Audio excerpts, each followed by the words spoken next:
Our philosophy is we want to be in an area for decades, to build multiple mines, and clearly if that's your intention, you have to be welcome in the community you're in, including, of course, to the indigenous people who've lived there for tens of thousands of years. We have entered into many agreements with Indigenous and First Nations in the areas we operate. We're proud of it.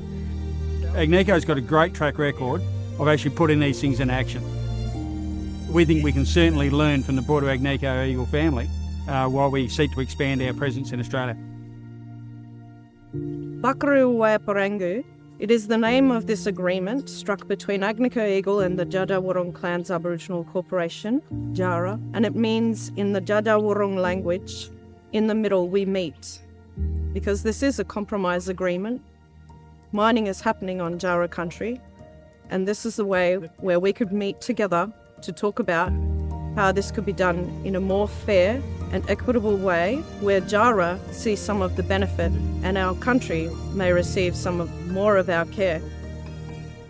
So the spirit of this agreement is always about, what works best for you and your people at this stage, and how do we facilitate that, and how can we work with you? So with the agreement we've done with Agnico Eagle, we've shared with them who and what we are as a people, but how we function as a corporate entity, and they've been in the position to allow us through the wealth sharing that we'll decide and apply that through our own programs.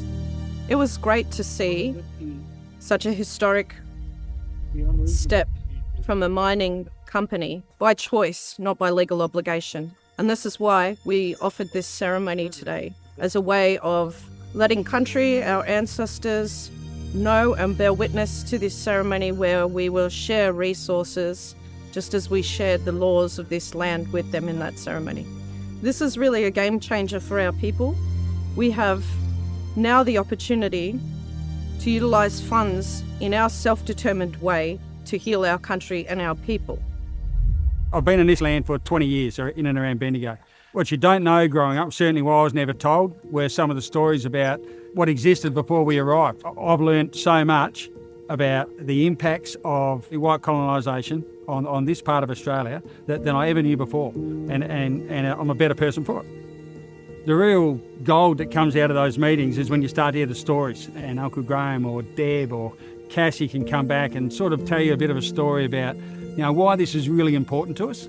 Every now and again, the penny drops. What it didn't seem that important to me, I get why that's important to you now, okay? And it's that sort of cultural exchange that enriches the whole process. What we really want to do is to be able to give back, but also have the Djaara Wurrung and the rest of the community view us as part of their community.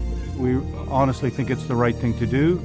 We want it to be formal, our obligation, not just monetary, but training. It's a beautiful country.